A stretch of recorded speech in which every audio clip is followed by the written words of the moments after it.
คนอยู่ในหมู่บ้านแห่งนี้มีคนตายฆ่าตัวตายเนาะเอามีดปาดคอตัวเองเลยบางคนก็บ่ฮู้ว่าเลือดอีหยังตอนกลางเต้นเมื่อกี้บ่เห็นเลือดโอ้โห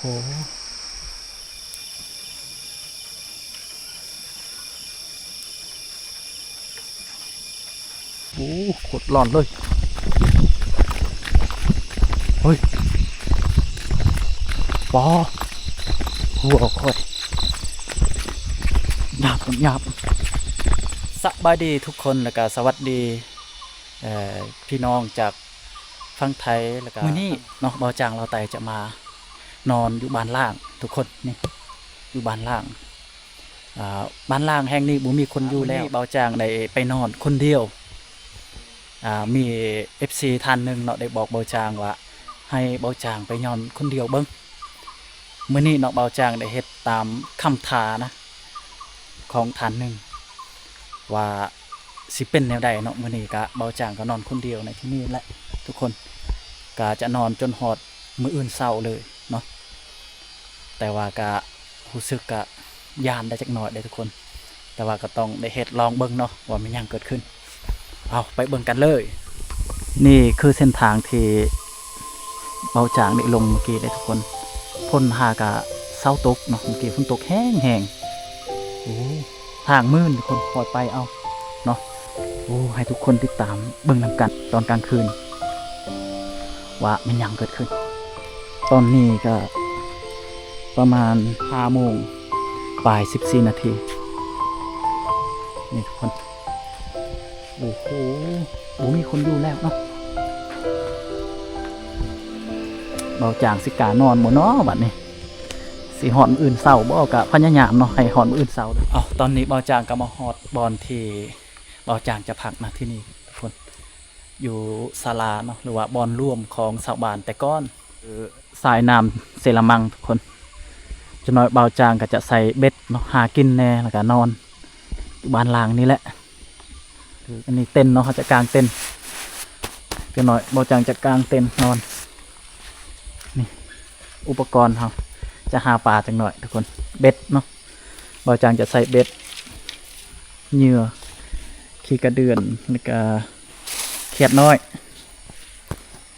โอ้หลายคนแนะนำเบาจางให้นอนเฮือนเขาเจ้าเบิ้งเนาะแต่ว่ามันพิดฮีดได้เฮาได้ถามเขาเจ้าแล้วพิดฮีดเขาบุกานอนได้ที่นอนเขาปรับใหม่เนาะเขาก็นอนอยู่นอกอันนี้มองนี่คือสมาธินอนได้บอลที่เขาร่วมแต่ก็เต้นแห้งทุกคนเพราะว่าเบาจางกับบุเคยนอนคนเดียวได้อันนี้เป็นครั้งแรกเนาะที่เบาจางได้รับคำท้าของ FC ได้มาบอกเบาจางให้มานอนคนเดียวอยู่ในบ้านล่างนี่เนาะกางเต็นท์ก่อนทุกคนเขาก็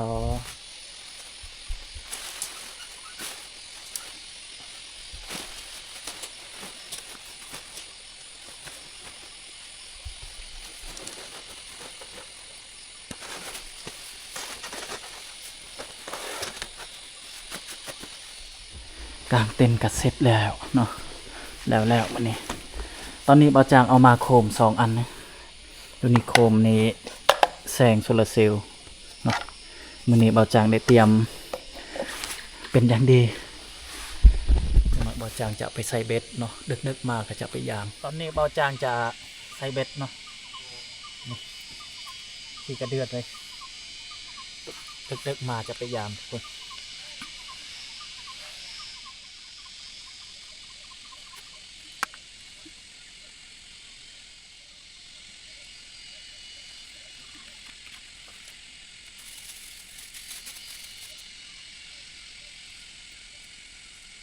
นี่เรียบร้อย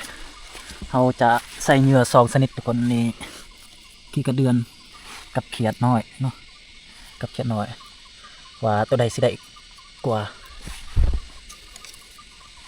ไปคนโอ้โห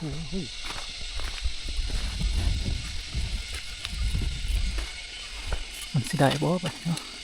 ลองใส่มันดู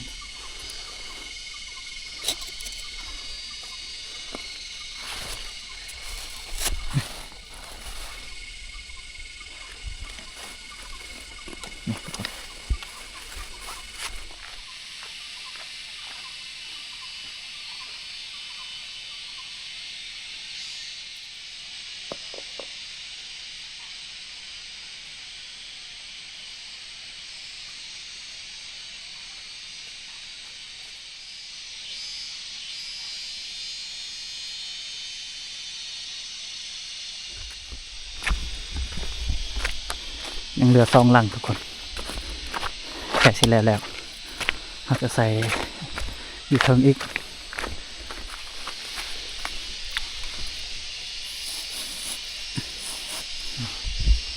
หลังนึง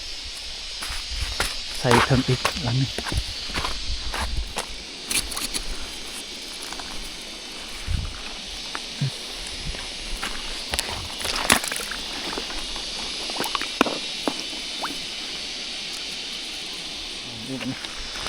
โอเคแล้วทุกคนน้อยเขาจะมายามประมาณ8 โมงเนาะ2 ทุ่มหรือว่า3 ทุ่มเขาจะมายามอีกทีนึงเขาสิได้บ่โอเคลุ้นนำกันเลยจังน้อยเนาะตอนนี้เขาก็มาถึงที่พักของเขาแล้วทุกคนนี่เหงื่อกันยังจังน้อยเขาไปยามทำเมื่อเขาจะใส่อีกนี่ตัวเขียดโอเคตอนนี้เนาะเบาจังจะพาฐานผู้ชมผู้เบิงทุกคนมาเบิงบรรยากาศยามแรงยามค่ำๆในทุกคนในหมู่บ้านล่างแห่งนี้โอ้ตอนนี้ประมาณ6 โมงแล้วทุกคนโอ้วังเวขนาดทุกคนแต่หน่อยตอนกลางคืนมาสิเป็นแบบใดอีกเนาะจากสิอยู่ได้บ่เขื่อนข้าเจ้ามันค่อยๆโทรมลงได้ทุกคนนี่บวกขึ้นแล้วเนาะบ่มีคนอยู่น้ำเจือนน้ำเจาะเนาะคอยไปทีละนิดทีละน้อยจังน้อยมันก็ล่มทุกคนบ่มีคนอยู่แล้วเขื่อนข้าเจ้าเขาจะอัดไว้ได้เนาะบ่ให้คนอื่นเขาข้างในเขาจะเห็นแต่ละหลังเขาจะอัดไว้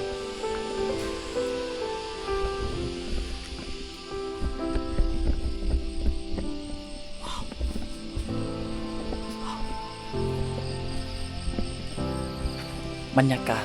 เงียบสงัดเลย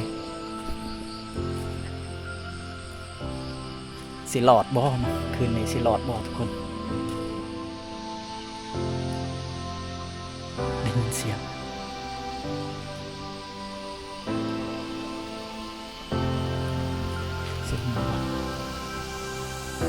ทุกคนอยู่ในหมู่บ้านแห่งนี้มีคนตายฆ่าตัวตาย2 คนเอามีดปาดคอตัวเองเลยบางคนก็กินยาฆ่ายาโคตรร้อนเลยทุกคน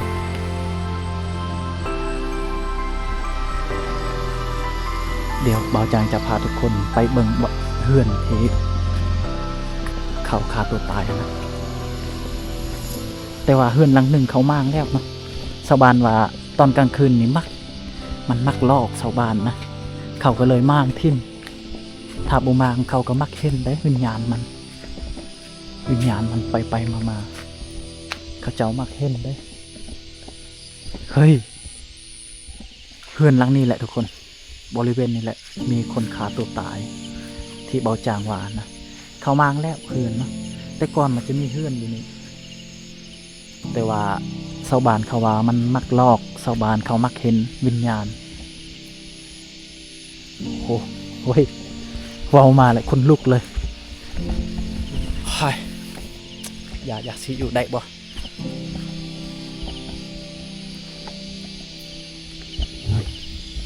แล้วก็มีอีกเฮือนหลังนึงอีกที่เขาวางมีคนฆ่าตัวตายหญ้ามันเริ่มตึบแล้วคนอยู่ว่าจางกับเด็กรู้นะแต่ว่าหลายคนเขาจะซีเฮือนหลังนั้นเฮือนหลังนี้แหละโอ้บกาบไก่เนาะโคตรร้อนเลยบรรยากาศยามแรงค่อยๆมืดค่อยๆค่ำแล้วทุกคนตอนนี้กับบรรยากาศมันต่างกันเลยเมื่อเข้าปุ๊บอยู่ในหมู่บ้านล่างนี่มันบรรยากาศมันเปลี่ยนเลยทุกคนบรรยากาศมืดเงามิดเงียบบ่ได้ยินเสียงยังแต่เสียงโอเคตอนนี้มืดแล้วทุกคนค่ำแล้วประมาณ 6:40 นาทีบ่าวจังจะนอนคนเดียวที่นี่นะบ่ฮู้ว่าเลือดอีหยังตอนกลางเต้นเมื่อกี้บ่เห็นแต่เดี๋ยวนี้เห็นเลือดโอ้โหโอ้โหคนลุกจังคนสิเอาอย่างหนักเลย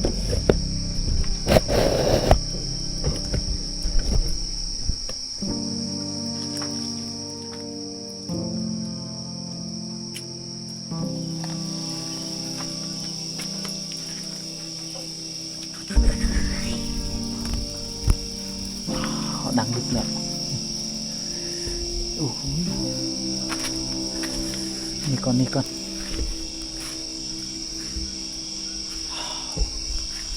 คอยได้ดังไฟอยู่นี่ดูกระลางเพื่อนไฟมันลุกแมงเมาล่าเต้เสียงยังวะ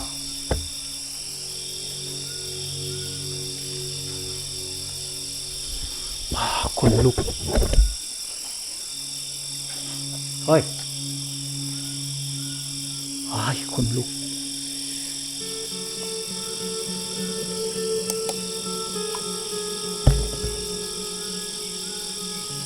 ดังไฟอยู่ตารางดังไฟบอกให้มันเหงาจะนอนไปยามเบ็ดแหละถ้าถือกระจี้กินนะ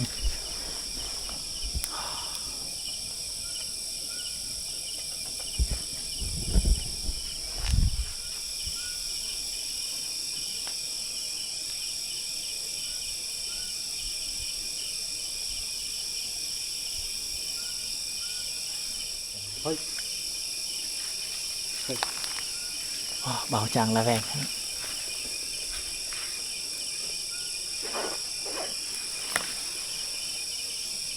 รั้งแรกในชีวิตท้าทายแบบนี้ว้าว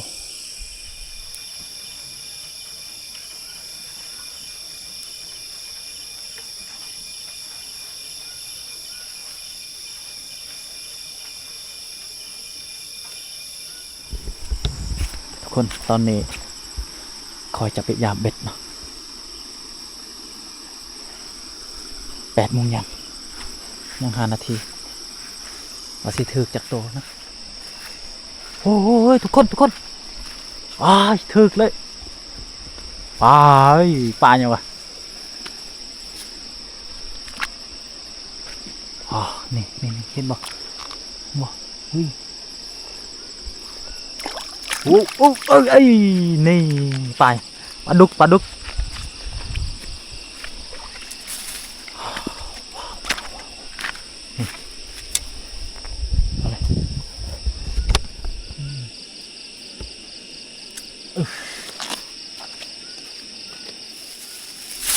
โอ้โห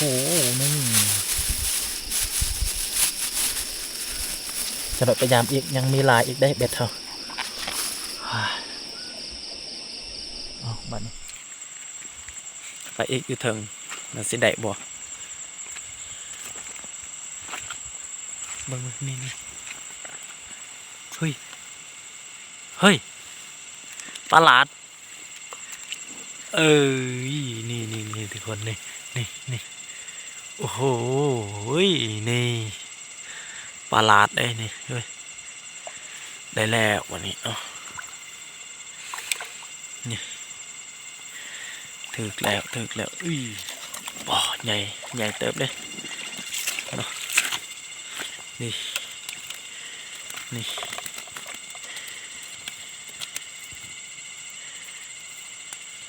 พอดีปิ้งนี่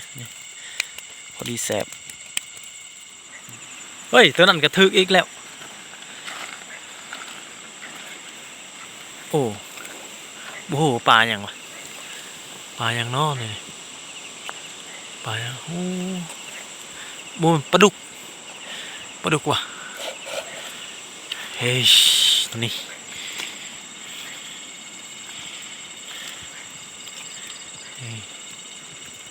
ปลาดุกเนาะนี่ทุกคนได้เลยอีกแล้ววะนี่เอา เอาละทุกคนเขาก็กลับมาแต่ยามเบ็ดแล้วนี่ก็พอได้กินอยู่คนได้ประมาณ5-6 ตัวเลยเอาละกลับมาดูโอเคคนเขาจะจีกินนะจีกินที่นี่แหละมาทุกคนมากินปลาน้ำกันแบบ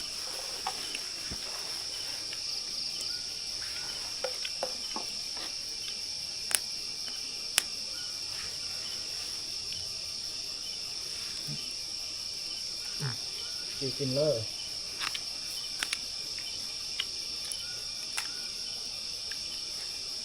แซ่บอยู่เริ่มเอามาเข้ากับแจว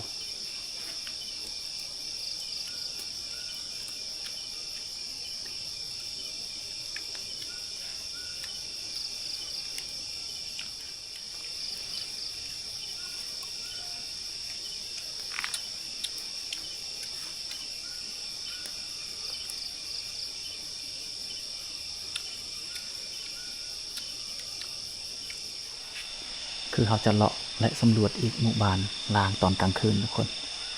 ว่ามีอย่างเกิดขึ้นมีอย่างเจาะดีกันแน่เนาะโอ้ไปนำกันเลย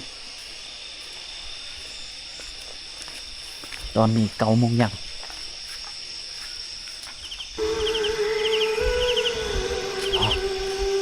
คนลุกเลยคน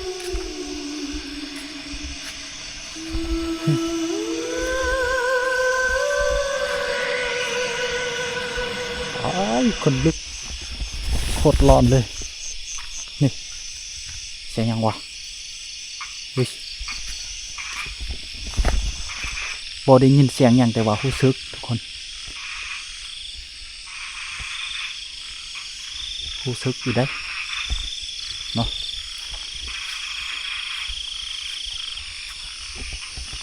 เพราะว่าเขาคนเดียวไป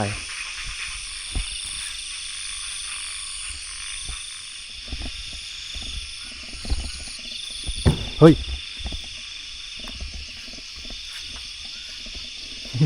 ตกใจหมด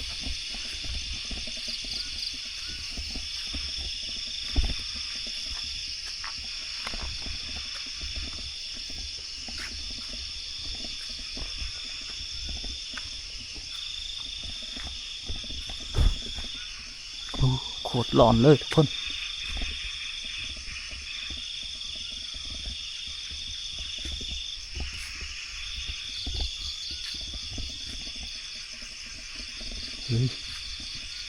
ไหวบ่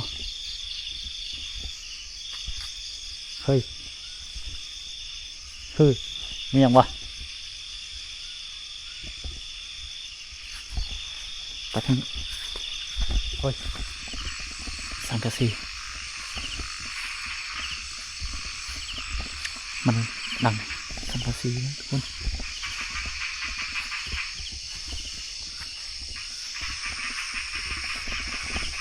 โอ้โหมันบ่มีอย่างใดในเฮือน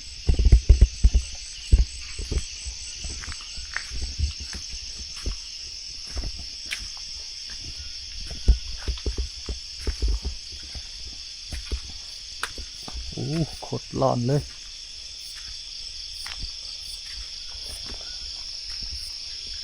ว้าคนลุกหยาบเสียงยังวะ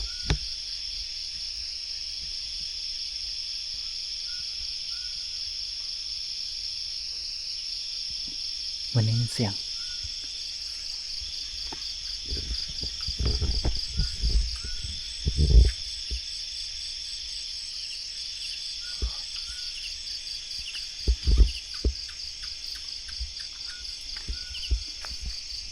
ว้าว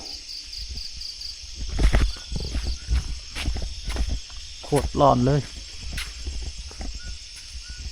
ห้ามเลียนแบบเลยทุกคนถ้าใจบุทึงดีอย่าไปได้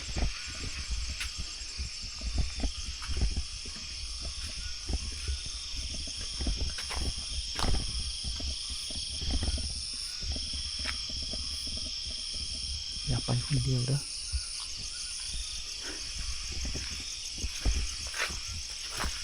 เฮ้ย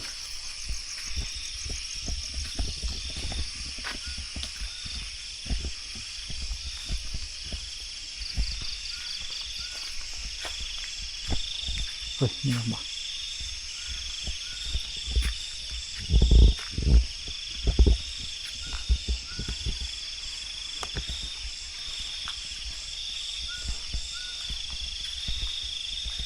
ว่ารู้สึก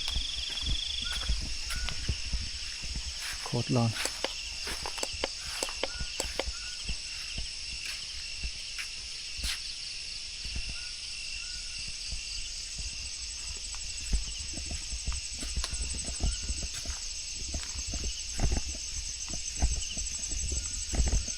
โคตรร้อนเลยทุกคน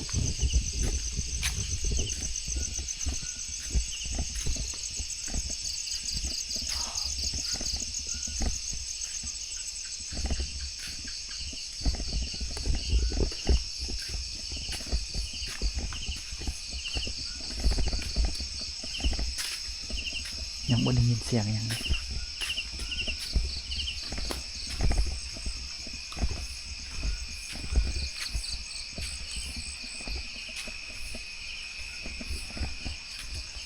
เฮ้ยเบาจางก็ไประมัดระวังเลย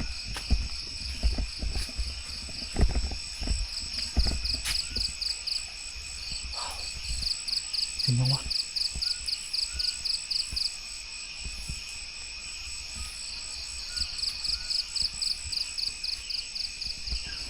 กลับทุกคนโคตรร้อนบ่ไหวแล้ว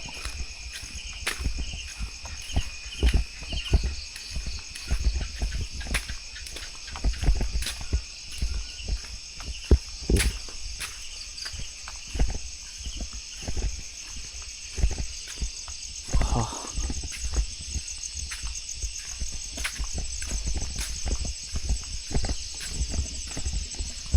เดินคนเดียวเลย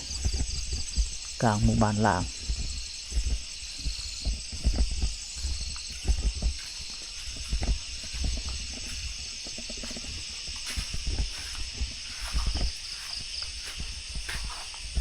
โคตรร้อนเพื่อนหลังนี้ย้ายเฮ้ยเฮ้ยเฮ้ย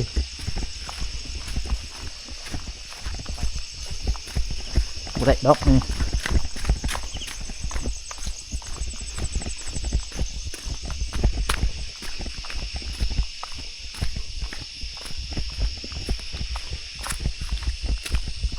โคตรร้อนเลยเฮ้ยปอหัวค่อยหยาบบ่ได้ยินเสียงแต่ว่ารู้สึกคน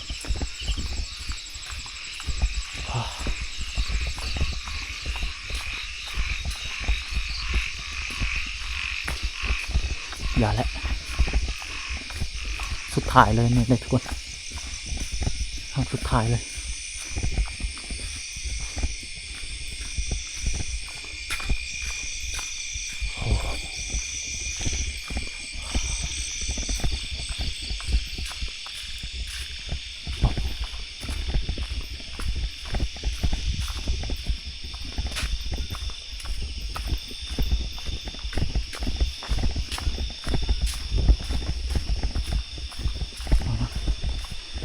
นอนอยู่นี่แหละครับเปื้อนมัดแลนโคตรร้อนเลยทุกคนบุเคยเฮ็ดแบบนี้มาก่อนเลยครั้งแรกเลย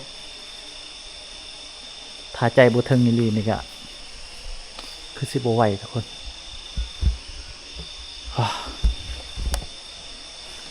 เอาบัดนี้พอแล้วทุกคนเอาจากเดินนะเดินสำรวจหมู่บ้านลางตอนกลางคืนโคตรร้อนเลยถ้าใจบ่ถึงนี่บ่ต้องไปทุกคนโคตรร้อนเธอเหมือนว่าบ่ได้ยินเสียงแต่ว่าเฮารู้สึกกันนะคนลุกหยาบ มันเหมือนมีบางสิ่งบางอย่างเลยอยู่เฮือนเขาเจ้าโอ้โหเอาทุกคนคอยจะดังไฟอีก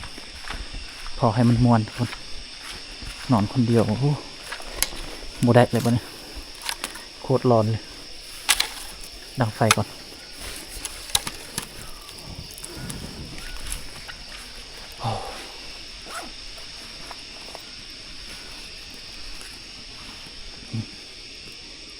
9:08 นาที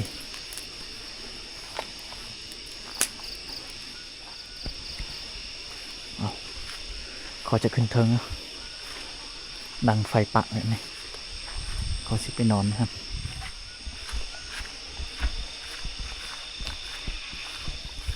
ตอนนี้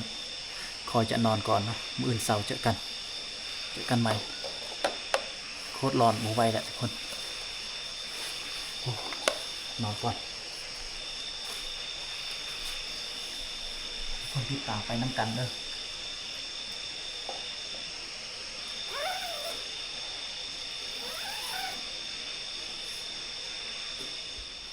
นอนคนเดียวอยู่ในเต็นท์ก็โคตรร้อนเลยทุกคนอดเอาได้ไง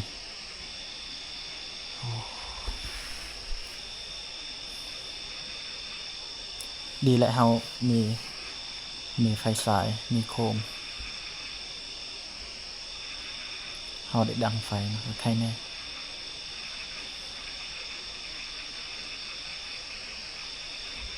ตอนนี้9 โมงฝ่าย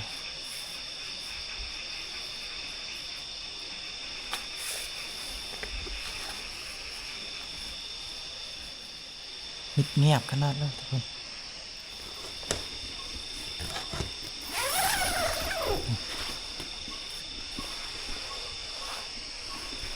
บรรยากาศเนี่ยค่ำตอนที่เฮาบ่ได้เปิดกล่องมีได้ยินเสียงนะเวลาเขาเปิดกล่องแล้วบ่ได้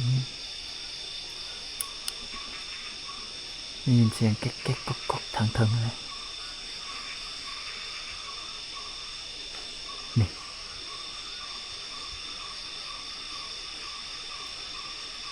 โอ้โหทุกคน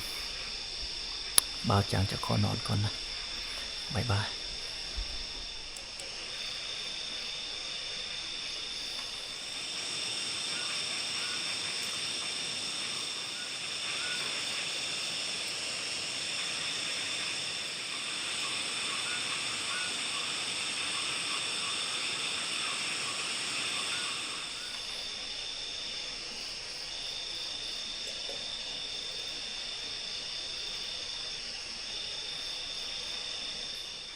ทุกคน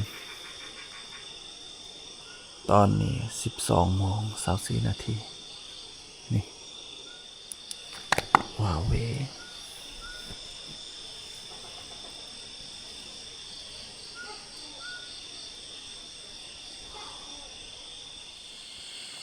แจ้งแล้วเนาะตอนนี้ได้ประมาณ5 โมงครึ่งทุกคนโอ้นอนหลับสบายนอนเมื่อคืนนี้ทุกคนได้ยินยูเสียงอยู่ใกล้คุณแหละก๊อกแก๊กบางทีก็ตึกเนาะมีผู้เกาะสังกะสีเจ้าสึกร้อนในทุกคนนอนคนเดียวนะทุกคนห้ามเรียนแบบนะถ้าใจบ่ถึงเลยนี่อย่านอนเลยคนโคตรร้อนเลยเมื่อคืนนอน อัดทูเลยกะมันมีบางสิ่งบางอย่างได้อยู่บ้านนี้นะที่เฮานอนแล้วเฮารู้สึกคนลุกหยาบทุกคนโคตรร้อนตอนนี้ก็แจ้งแล้วเนาะก็ใครแน่นะคนรู้สึกอากาศสดใสตอนเช้ามาโอ้โหตอนแรงเมื่อวานนี้เมื่อคืนอากาศตอนเช้าทุกคนสดชื่นโอ้ป้า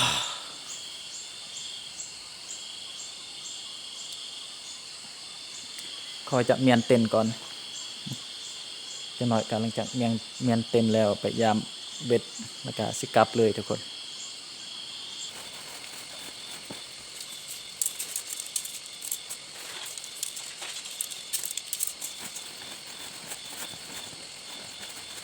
เครื่องคอยจะปะอยู่ที่นี่ก่อนจะไปยามเบ็ดก่อนทุกคนวันนี้เขาใส่ตามแคมนี่แหละทุกคนตามตาฟังนี่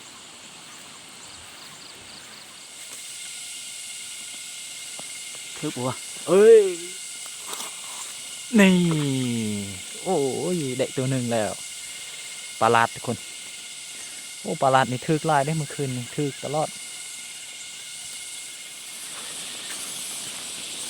ทึกโอ้เหมือนดูเหมือนกันทุกคนอุ้ยได้แล้วตัวหนึ่งนี่นี่ได้แล้วอันนี้ปลาปลาดุก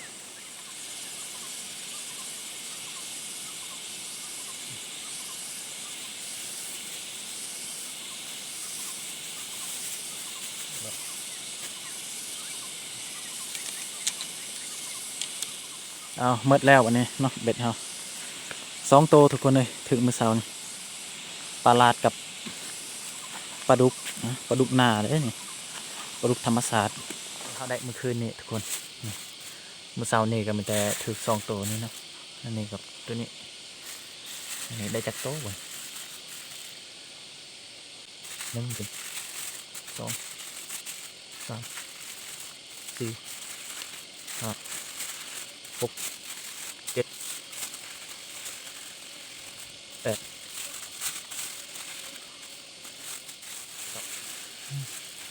9 ตัว9 10 11ตัวทุกคนเลยกะกินแน่เนาะเมื่อคืนนี้กิน2-3 ตัวเลยมานอยู่นะนี่เอาคลิปนี้กะขอจบเพียงเท่านี้เด้อทุกคนเนาะบ่าวจางก็ได้นอนจนหอดตอนเช้าแล้วก็เมื่อคืนได้นอนอยู่บ้านล่างแห่งนี้แหละก็รู้สึกร้อนเนาะโคตรร้อนเลยทุกคนแต่ตอนนี้บ่าวจางก็จะกลับแล้วเนาะเอาทุกคนฝากกดไลค์กดติดตามส่องบ่าวจางเพื่อเป็นกำลังใจที่จะเฮ็ดคลิปต่อๆไปเด้อเอาบ๊ายบายทุกคน